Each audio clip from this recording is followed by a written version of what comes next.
Welcome to the Unapologetic Podcast with Kaitlyn hosted by LadyBoss. This is the space where women rise, own their power, and stop playing small. We get real, we get raw, and we get fired up about confidence, health, business, and life. If you're ready to step into who God made you to be and unapologetically live your best life, then girl, you are in the right place. Let's do this.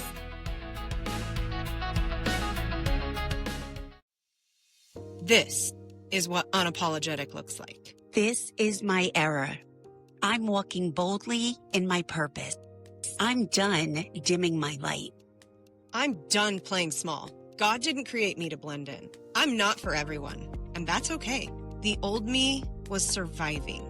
The new me is free. We rise together. Here's to living life unapologetically. Hi, ladies. Today's episode is going to be for every woman who's ever felt like she's doing all the things all the time. The marketing, the sales, the sports, the pickups, the drop-offs, the late nights, but still wondering, why does it feel so hard? My guest today, Michelle Terpstra. Did I say that right? I butchered it. Michelle, what is it? Terpstra. I'm so sorry. Everyone adds vowels to it. Everyone adds vowels. Like my last name, Telemonte. But she gets it. She's a powerhouse sales strategist turned chief revenue officer who teaches both men and women how to build businesses that work for them, not against them. She's the founder of Revenue Rascals, which we'll talk more about in a little bit. It's a movement and a podcast that's making revenue strategy fun and human and keeping it heart-centered. We're going to dive deep into how to stop hustling for your worth and lead with confidence and making money without losing yourself in the process. Does that sound like a plan? How are you doing today? Hey, Kaitlyn, thank you so much for having me on. I'm so excited for this conversation. Me too. Thank you so much for joining us. Our audience today, I know, is so excited to hear from you and what you're going to share, because the Unapologetic Podcast, they're women that are ready to rise up and live their best life in faith and freedom and finances, all the things.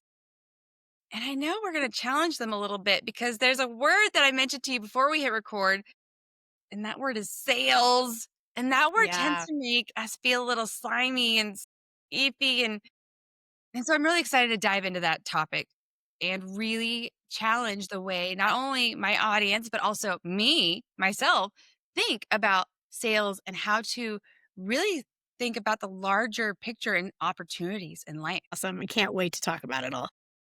So I know you've been building this incredible brand the last couple of years, and you're in the middle of a transition yourself. Yes. And you've really helped lead some of the fastest growing businesses in the world. You've helped lead their sales and their strategies, but I know it didn't happen overnight. Can you give me and the audience a little bit of the story behind you stepping into your power as a leader and helping these businesses? Yes, absolutely. Great question. So I started my career in sales. And the reason why I started it in sales is because everybody told me when I graduated college, you'd be great at sales and you can make a lot of money.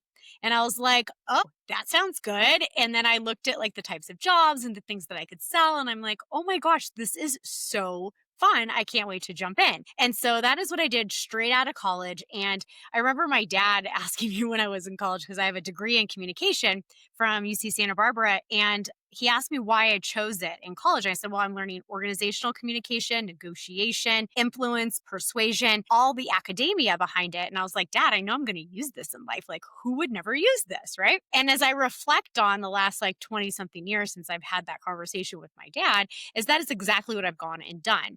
I first went in as an individual contributor in big Fortune 500s. I worked for a small consulting firm. And then I will never forget this. I walked into the marketing department at one of the past companies that I worked for that was a Fortune 500.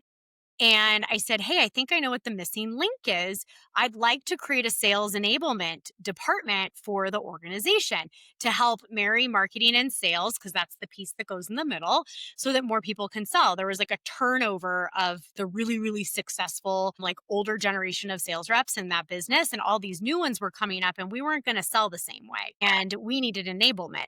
And he just looked at me and he's like, yeah, I don't think we need that. And I'm like, huh. And that was literally the day that I said to myself, you're never going to get what you want in corporate America, and you need to go build what you want for yourself. So it was not very far after that, like maybe a handful of months, that I left corporate America and, multi six figure sales job, great benefits, all the things that you think make your life like, oh, I made it, right? Like I arrived, right? And I remember walking into my husband's office and be like, so I'm quitting and I'm quitting. And he's like, you're quitting what? And I go, my job. And he's like, what are you going to do? And I was like, I'm going to start a sales training company. And he said, huh. And he's like, you could see him like processing. He's like, well, I think you'll be great at that, but how are you going to get clients? And I was like, I'll figure that out. And I just need 1 month. If I don't have a client within 30 days, I'll go back selling. It's so easy to get sales jobs, blah, blah, blah. And he's like, okay, go do it. And lo and behold, within 30 days, I had my first client and I was off to the races. And I have to thank the heyday of Facebook for that, because I got all of my initial, like, maybe 200 clients out of a Facebook group that I had grown and been like pouring into. So that's how I exited corporate America and decided I wanted to start my business. But my business has had a lot of iterations based on the development of my skill set. So first, I was like, it's COVID. I'll teach remote selling. Well, that was easy to sell. I mean, you were like selling like ice to Eskimos, and or not ice to Eskimos, but you know what I mean? So what I'm saying is that sometimes you catch the wave at the right part, at the right timing. And a lot of things, which is why I believe so wholeheartedly about revenue architecture, not just selling to sell, is like the timing of your product, the messaging of your product, and who you're going with and who you're sending that out to. And that just evolved over time of all my programs and my courses. And then I started working with larger businesses. And I'll never forget this day. I get this email from a client that I had done some like VIP days for. And he's like, hey, have you ever considered doing fractional CRO work? And I was like, let me think about that. So I thought about it and I'm like, oh my gosh, this is exactly what I've been looking for. And that's how it all started with that one client. Now I've been a fractional CRO for 5 different companies. And it is by far my favorite thing I've ever done in my career, because you get to touch customer success, you get to touch marketing, sales, and RevOps. And when all of those things are working together is when you can really have the ultimate success. Would you mind breaking down what is the definition of a fractional CRO? What does that mean? Perfect. What is it that you get to go in and do with these businesses? Yes. So, why I love it is it's a little bit different for every business depending on their needs. So, there's 4 areas that are covered as a chief revenue officer. The first one is the sales function. The second is marketing. The third is customer success, account management. And the fourth is revenue operations. So, what I like to do, if somebody says, I'm interested in working with you, I do a diagnostic that takes me about 30 days to figure out of those 4 categories, what's top priority that will move the needle. Then I present it to the CEO. We pick our first project and we're off to the races. The reason why I like the business model for myself is that it's recurring revenue for myself. And I'm sure you can appreciate that as a subscription business, right? So you pay a retainer, but the work changes as the work changes, right? So for me, it provides the comfort of recurring revenue for a training and consulting company. And then I also get to do really, really big, impactful things for companies that aren't at the income level yet or revenue level to afford someone for $700,000 a year as a full-time chief revenue officer. I mean, that's a very generous comp package, but I mean, it's anywhere from 300 to 700 depending on like what you've baked into your agreement. So I really enjoy helping companies 20 million and below as a fractional chief revenue officer, because I feel like I can have the greatest impact at that level without red tape. And then it gives those organizations, those companies, the foundations they need to go be 100 million without having to wait to be 100 million to afford somebody. That's incredible. I love it.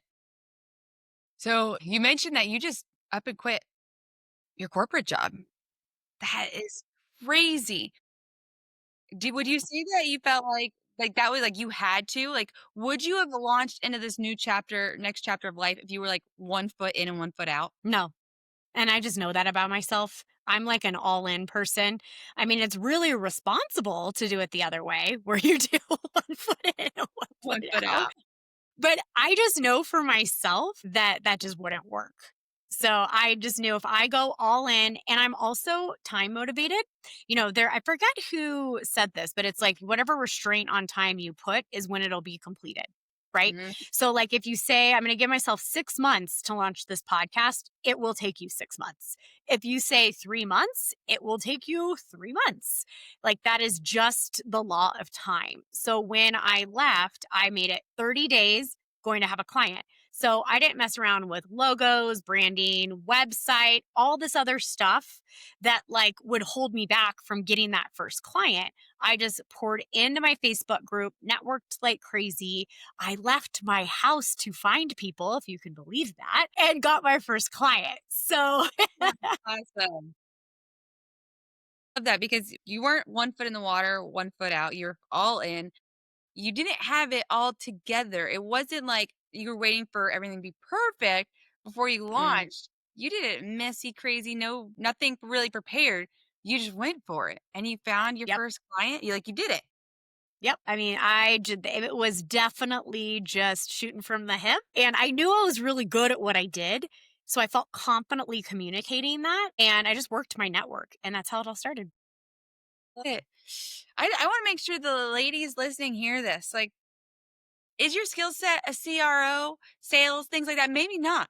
But what is your skill set? What is something you love to do that currently isn't working for you, and how can you make it work for you? Like, it doesn't have to be pretty or perfect or 100% thought out. Like, Michelle just knew what she loved to do and went and did it with nothing ready to go. Like, just jumped in full, like, by corporate America. I'm going for it. I love that.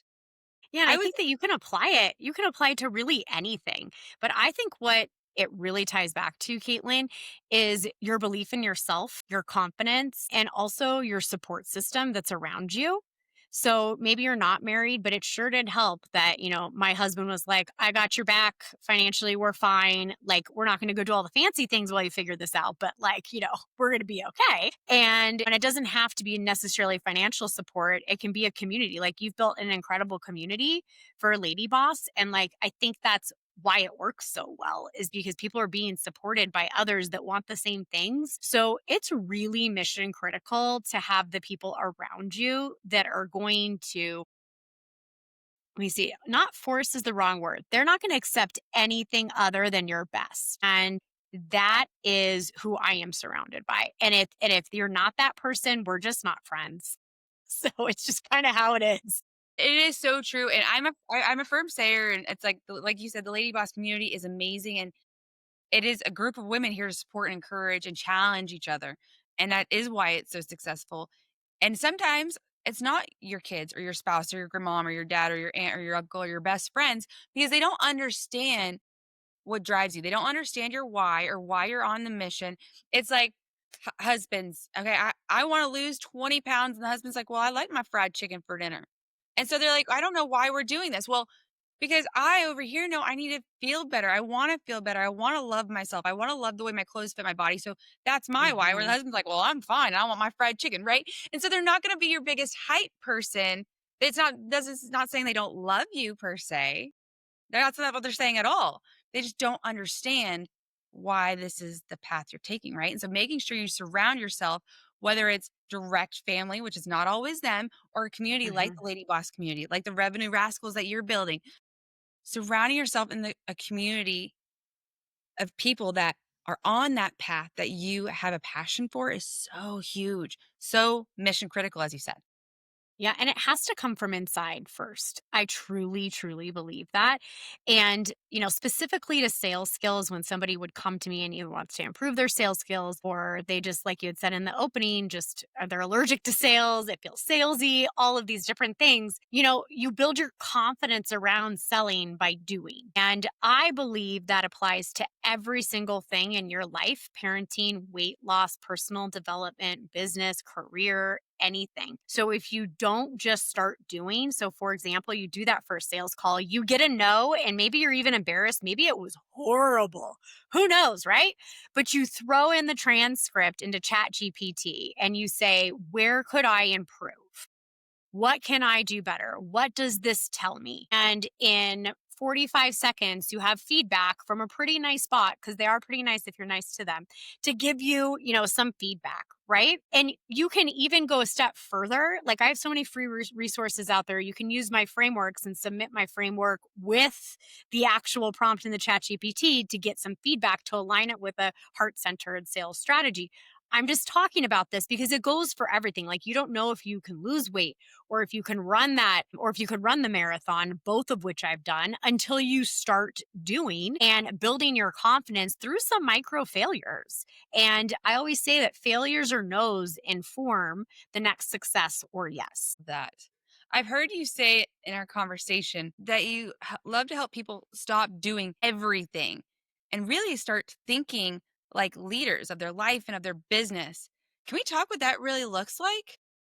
Yeah, my favorite word in the world is no. And it took me a long time. I love it. It took me a long time to say that. I think that a lot of women, I would say most women, go through what I would call their people pleasing phase of life. And for some of us, that's 6 months, and others, it's 25 years, right? And it took me a long time to realize that I had to get really good at saying no so that I could really focus to have the success. And so, first of all, boundaries, no. Like, if something came to me right now, if I got like a text message from a friend that said, hey, do you want to go to this party on Thursday night or something? Like, I would look at my Friday to see what I need to do in order to move the needle for my new podcast that I've released. If I can do both, then I'll say yes. If I can't, I know my priority right now is that podcast. So I'm just saying, and I wouldn't say, no, friend, I'm not interested. I would just say, hey, I really appreciate the invite. I really need your support right now because I'm going to be working on my podcast on Friday. Can you invite me next time? I'm not going to be able to make it. So then that falls over so much better so that you can stay disciplined. And like, that goes for, your women in your community, you're trying to get stronger and lose weight. It's saying no to, a dinner out where maybe you can't find what you want to eat there. Or maybe you say, hey, I'm going to meet you I'm going to meet you in the beginning and like head out. Or you ask them kindly, hey, can we go eat at XYZ restaurant? Cause that actually like goes with what I'm eating right now. And I would really appreciate it. Right. So just boundaries in your nose and asking people to support you is really, really the key. And that just, oh my gosh, it changes everything. And then when I say stop doing everything, it also is tracking. Like, if you're anything that you're tracking for success, it could be your career, business, sales, whatever it is, weight loss, you have to know what works and what doesn't. And you have to be able to apply the 80-20 principle, which is 20% of what you do gives you 80% of your success. So tracking it and obsessing over that gives you so much time freedom, and it helps you hit your goals so much faster. Yes, I love the 80-20. It is so true. It's so true. It is so. I recently just heard a perspective that was about reaching for your dreams and your goals and your ambitions, but questioning before you even get started, what are you willing to give up to achieve those goals and those dreams? Mm-hmm. And I was like, that Yep. kind of hurt when I first heard it. In fact, I think you were there. You were there when we heard it. It kind of hurt when I first heard it because I was like, well, do I really have to ask that? Because that's a hard question to ask. But then I realized really quickly I was overcomplicating the question. Did you maybe Mm-hmm. do the same, or what were your thoughts when you heard it? Yeah. So that app, I absolutely remember that. And that hit me hard too. I think for me, I don't want to believe that I have to give a bunch up if I'm actually in true alignment for what it is that I want. I think you give up when you are prescribing to someone else's hopes, dreams, and goals. So for me, if I have to start giving up things that make me happy, I am on the wrong path. I'm on the wrong path. And that is my gut check. Like, there are so many different types of businesses I have thought about buying, or different ways I could offer services in my business. And the first thing I always asked myself, I was like, is very similar to that question, is what will I have to give up in order to do this? And I'm willing to do that. And if it's truly in alignment, it's easy to give something up. right? So Yes. I'll use a non-business example is lived in an area of New York for a few years that was like very sedentary and they didn't move their bodies, they drank a lot, like this is a generalization of the city and it wasn't really like in alignment for me. I'm like from Southern California. I'm tan most of the year. I'm outside. I'm happy. I'm moving, like all of the things, right? So that values with those values weren't aligned. So as hard as I tried, the environment got to me. And so I gained a bunch of weight and and I'm a smaller frame, so I'm only 5'2". So you gain any weight on 5'2", it like shows in a hot second. So when I lived there, I gained 15 pounds, which is like pretty substantial, like would reflect as like 30 to the average size, like average height woman. So when I moved to Park City, Utah, I realized it had happened and Park City is like very similar to Southern California of like the value of outdoors and moving your body and living a healthy life. And so I invested in a trainer back in January for food and workouts. And, I stopped drinking for 6 months basically. I love alcohol. I love to drink. I love to go out. I know you're not supposed to say that anymore, but I'm still an 80s child who grew up in the Thank 90s and early you. 2000s. I love a cocktail. Okay. That's all I got to say. So now, when I had to give that up for my goal, it was easy to give up. So I actually didn't feel like I had to give anything up because I was going to gain something that was way more important to me. So I feel like that is how you have to shift your perspective specifically to that quote. And I actually dig my heels in, absolutely refuse to prescribe to the hustle and the burnout culture anymore. I've been through it. I've had multiple burnouts in my life, and it's like such a hard line right now. And maybe it's some wisdom that comes in my 40s, but if you're listening and you're under 40, just know you don't have to do it. You don't at all. I love that perspective because it's so true. It's not a matter of if it brings you joy, give it up, right? Because then you're not in alignment. You really have to have that mind, body, soul alignment if you're reaching for your dreams and your goals, or are they really actually your goals? I actually just had a conversation with my husband just along these lines too, where I'm like, okay, that's your goal, but is it really your goal? Because you've got to ask, are you able to give what it takes up to get there? Or does it look a little different? Are you still holding on to that childhood dream, or is this the real dream? And what steps are you willing to take to get there? And Hmm. it's a challenging question because It is. sometimes it means tying it back to saying no, being okay. Sometimes what you give up is those dinners with your friends, but if you're okay with that and it gets you to your goals, then it's worth giving Yeah. up, right? Yeah. And also, like going out drinking and eating is not the only way to build friendships. So, how about you go play pickleball, pick up golf? Like, sometimes you have to reinvent what it looks like, to maintain friendships in your scenario. Yes. There was definitely a time in my life where the friendships were going out and drinking and sitting in a razor, which was fun, and drinking some more. And now it's like I always tell my husband, like, we don't work to pay bills and sit and drink and eat. We work to play. Like we're hunting, we're fishing, we're on the beach, we're traveling, we're doing all these things that are engaging and more active than just being sedentary and sitting here and like in fact, like I am a big person that, like, I'll say no to going somewhere now, and if I know it's, like, the group that we're just gonna sit there and talk, because I'm not gonna be able to be there. I don't enjoy it, I'm not connected, I'm thinking about all these other things I need to be doing, and I'd rather be doing than just sitting here with a cocktail in my hand just now, don't get me wrong, like, I would love to sit and relax on the beach occasionally, okay, like but, like, let's just sit outside and doing nothing for, like, hours. That's not my cup of tea because I'd rather so that's something It's I'll also your season of life too, right? Your season of life. Like you are in go mode for your business and your personal brand and just the priorities shift. And I think that's okay because we all evolve. We can't all be the same person we were when we were 20. That would be weird. no, exactly, and so speaking of evolving, you're actually in the middle of a transition right now where you are kind of stepping a little bit back, correct me if I'm wrong, from the CRO world and stepping into Revenue Rascals, which is your new movement podcast that just launched today, which is October Yeah. 14th when we are recording it. Can you tell us about that I transition know. and all the things you're doing? Yeah, so, funny thing, and I think this is a really important piece of the puzzle to bring up is I was chatting with my mom. She's like one of my besties, my biggest cheerleader. I'm really lucky for that. And I was like, Mom, what did I want to be when I grew up? Because I just like seriously can't remember. And she was like, well, you wrote it in your baby book, and like whips it out and starts like, all the things. And apparently I wrote down all the way through eighth grade. I guess I got over it in high school, which that's actually a pretty long Yeah. stretch to put it up till eighth grade, is that I wanted to be a talk show host. Yes, which is really random. Okay. Super random. And I'm like, you've got to be kidding me. Because it has been on my heart to launch this podcast, which I look at as a media arm, right? For the last like 4 years at least. Like I love podcasts. I listen to all kinds of different podcasts. It's my favorite thing to do. So sometimes you want to create what you love too. Yes.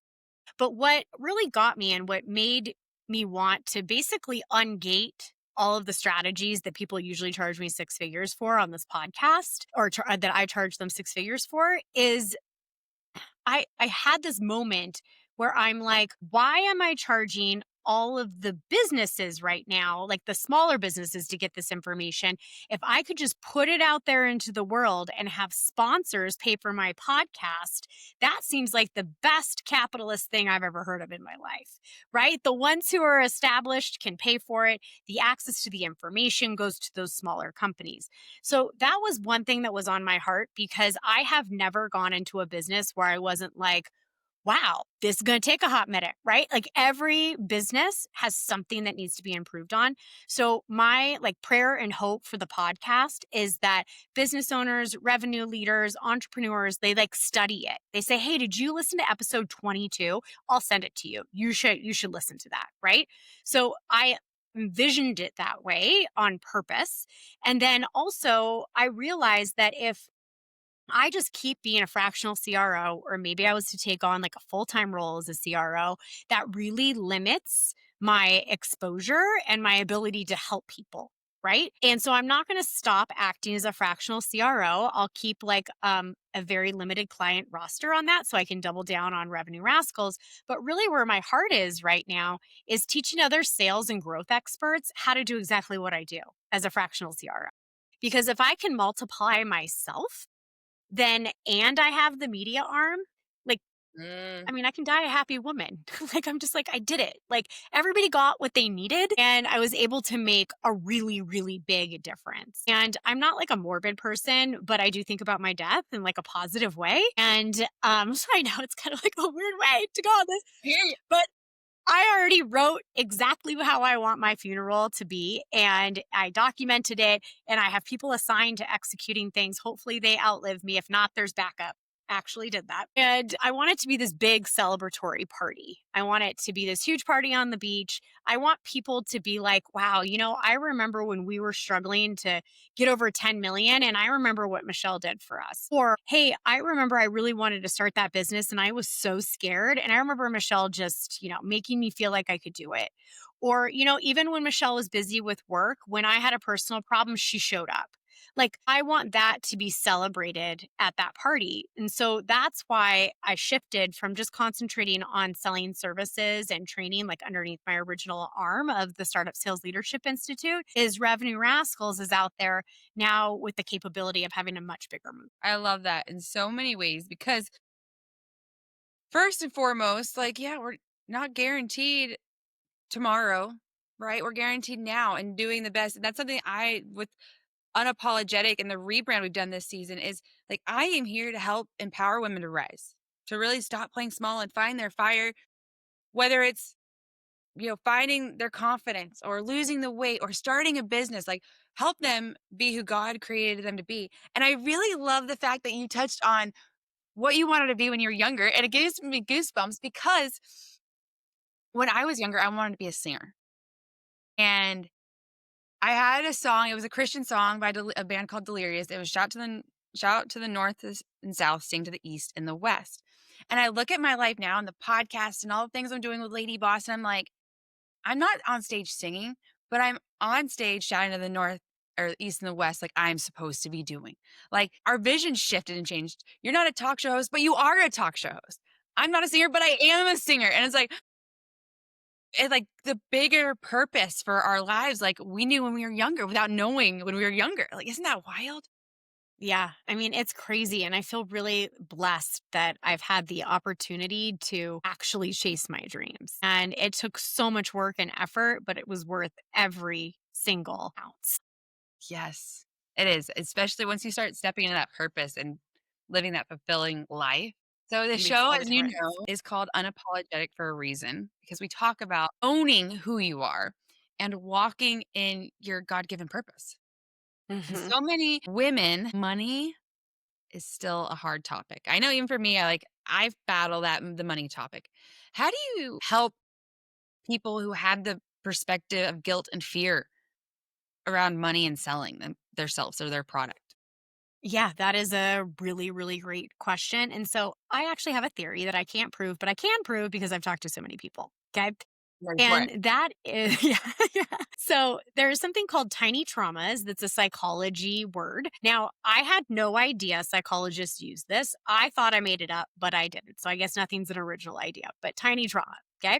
Tiny traumas. And it means it's not like this huge thing in your life that you remember as this traumatizing experience, but there are instances or moments where things happen to you that either pull your money in or push your money away, or you feel like you were screwed over, or you didn't get as much on the ROI as you thought. So, all of these little tiny traumas around money and purchasing form our opinions. And so, what happens, what we do is all of that builds up and we create a set of assumptions. So, when we go into environments, so for example, let's say you're selling leadership training and the cost is $50,000 for a leadership training, but you paid for a training 5 years ago of a similar amount and didn't feel you got $50,000 worth of value out of it. So what happens is when you're in the sales conversation, you start getting really uncomfortable around asking for the 50K because somebody told you who helped you build your business that you have to charge 50K in order to be profitable and keep your margins. But you, A, didn't entirely believe with that. And two, you've been screwed over before. So you're out of alignment, and you have to fix that alignment before you can go and ask for the sale. So what you'll see is like at the end of a sales call, they won't even talk about pricing. They'll just be like, okay, great. I'm going to go ahead and send you a proposal. Right. Because then they don't actually have to ask for the sale.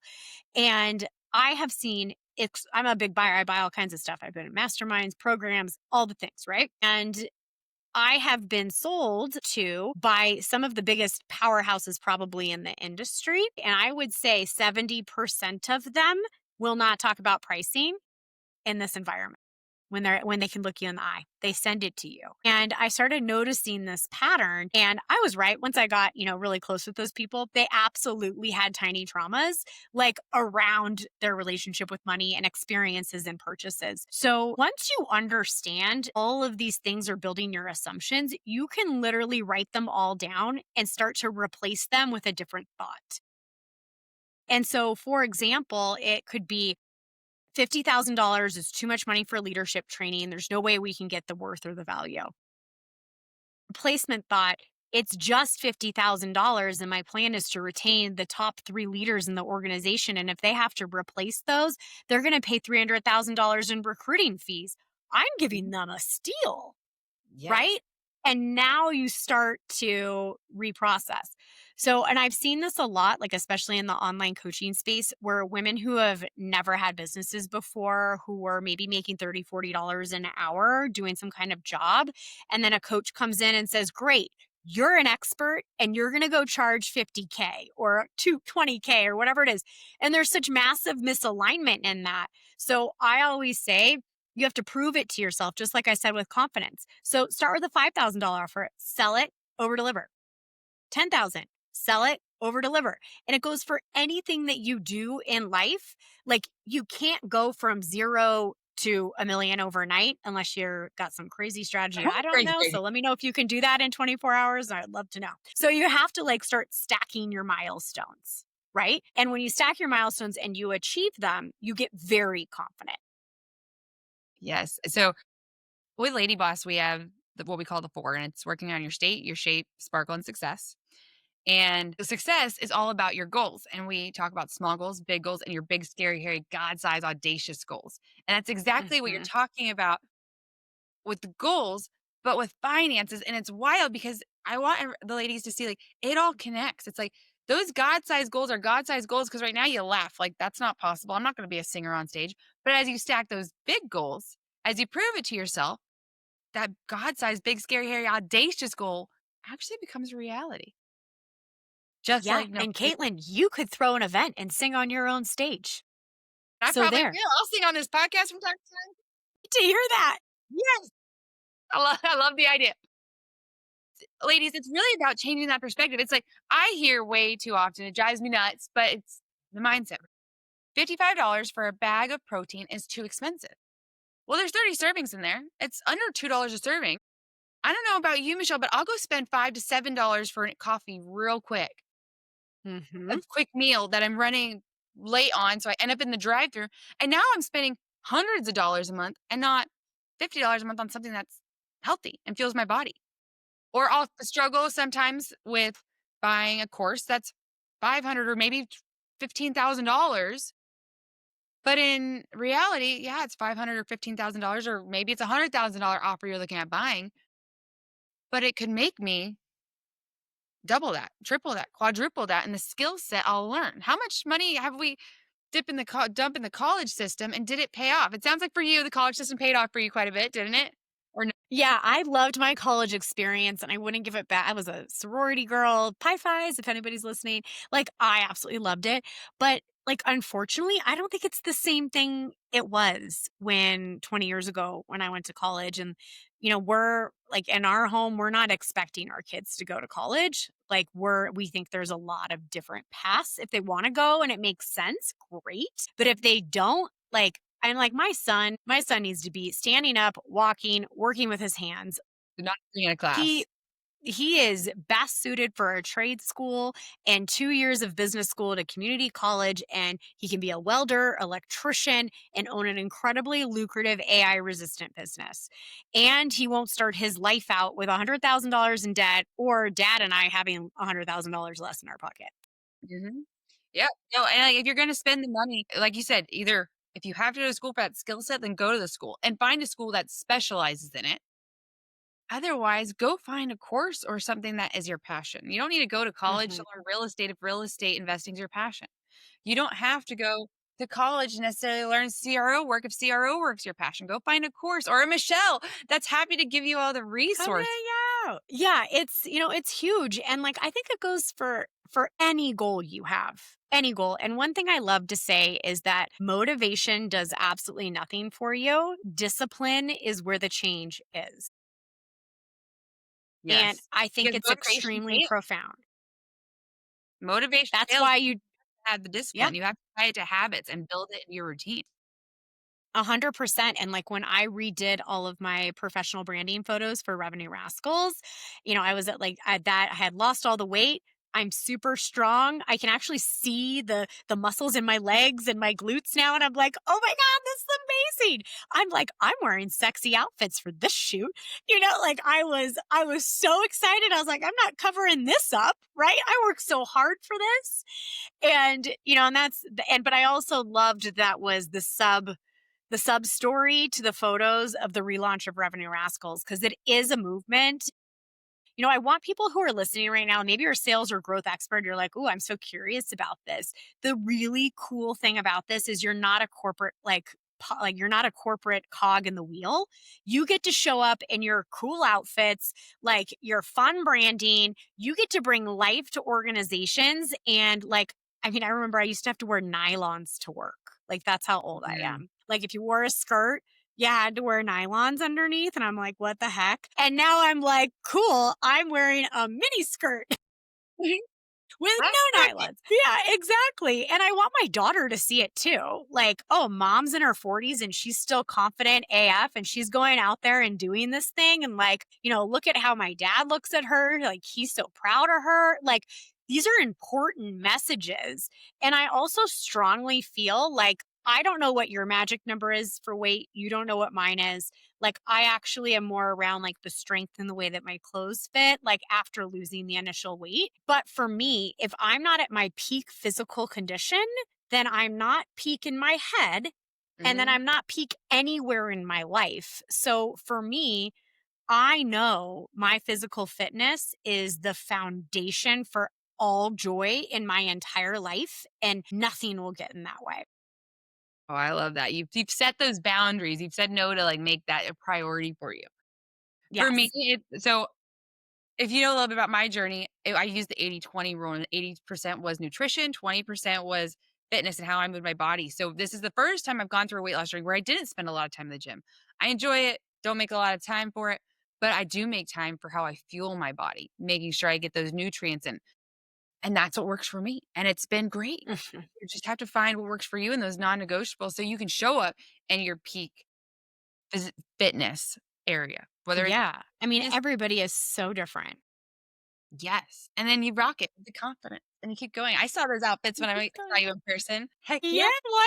this older, like, conservative woman came up to me and she's like, "I can see your knickers." Oh my goodness. That is so It was funny. so funny, and I was, like, dying laughing, but she was like, "I just love it, though." That is so great. Like, you do it. It gives other people permission because for whatever reason, we're in a permission-driven world and people think they need permission. You don't.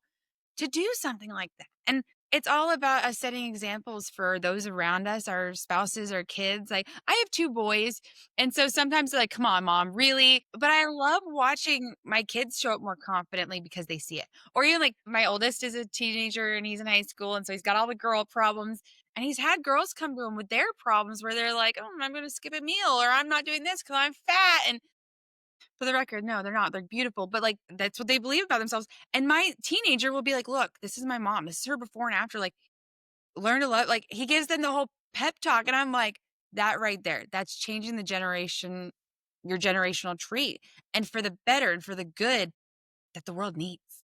There's so Oh much my power. gosh, 100%. I just got the chills, thinking of your son actually doing that. Like, what a great young man, first of all. And second of all, like, you're absolutely right. It just takes one person to change your perspective on your relationship with food and body image that shapes, like, your entire life. So your son could be that person and have that conversation with these women. The beauty standards in Texas, similar to the beauty standards in Utah, are pretty much next level. So we need to ground ourselves and have people we care about remind us of exactly what your son just did. Nope, we do for sure. Alright, Michelle, we're almost to our time, but I wanna ask you a few rapid fire questions before we wrap up. Is that okay? Yay! Sounds Alright, great. Okay, I'm let's ready. roll. What is one piece of advice you'd give a woman who's building her dream right now? Make sure that you are building your dream and not what someone else's dream is, or you will fall out of alignment and you either fail or it'll be way harder than you ever needed it to be. All right, the biggest money mindset shift you have ever made. You know what? So for me, making money has always been super easy for me. Like making money, I feel like I could go print it if I wanted to, frankly. Okay. The thing with me is keeping it or managing it so it doesn't go out the bottom of Of the bucket. course. Okay. And so I consider myself quite good at this now, but it took a long time and I had to face the bank account. I had to check the credit cards. I had to meet with my financial planner, got to talk to the tax guy, had to talk to my attorney. So I had to face every single one of my fears. And business taught me how to face those fears. And I'm so glad I'm on the other side of it. But I was sick to my stomach for like a year trying to heal my own relationship with my spending habits and my management habits. And it will always be something I have to keep myself in check, but that doesn't reduce my success if I'm aware of it and I face it. I hear tiny trauma galore right there. You addressing them. Mhm. All right, final one. How are you living life unapologetically right now? Unapologetically, I feel like I'm breaking all the rules and I'm going to win. So, this is the thing. People in our industry who get their success from online businesses, right? If it doesn't matter if it's direct to consumer or if it's B2B like myself, you're told there's certain ways that your business can be successful and make money. right? And you have to do it this way. Now, as a revenue architect, there are some laws that you do need to follow depending on what your goals are. But for me, I'm going to go against the odds and say I'm going to be number one in my categories on my podcast in 90 days. And I'm going to secure multiple six figures of ad revenue in my first 6 months. So that's going to happen. And anybody who knows anything about podcasting or media companies, what I just said is like really difficult to do. But I feel so strongly that that is exactly what's going to happen and that I'm going to break those rules and I'm not going to apologize for it. I'm going to tell everybody I can do it. Yes, because you can. I love it. All right, Michelle, where can the audience go find you and Revenue Rascals, the podcast? Yes. Where's all the things? Okay, so on the 14th, my first episode today when this is recording has dropped. So depending on when you go, you'll see either one episode or a bunch. And we are on every major podcast channel. So Apple, Spotify, iHeartMedia, YouTube, all underneath the same handle, which is Revenue Rascals. Awesome. Thank you so much. We'll make sure to have those links in the show notes, ladies. So go check it out. Go give Michelle a follow. And if this conversation hit, share it with a friend who needs a reminder that she doesn't have to hustle for her worth. Thank you so much, Michelle, for being here with us today. I really appreciate it. And for showing every woman that we can lead with strategy, soul, and in alignment. And when we do, we win in every way. Thank you so much. And I hope you ladies have an amazing rest of your day. Bye. I'm showing up as the woman I was created to be. I don't have to be perfect. I just have to be real. One woman's courage gives another permission. I'm done waiting for someday. My time is now. I'm walking in faith, not fear. God's plan for me is bigger than my fear. No more hiding who I am. This is the real me, and I'm not apologizing for her. Thank you for tuning in to the Unapologetic Podcast. If today's episode fired you up, hit that subscribe button so you never miss a new one. And hey, leave a quick review, or sharing this with a friend helps us reach more women who need this message. Until next time, keep rising, keep shining, and keep living unapologetically.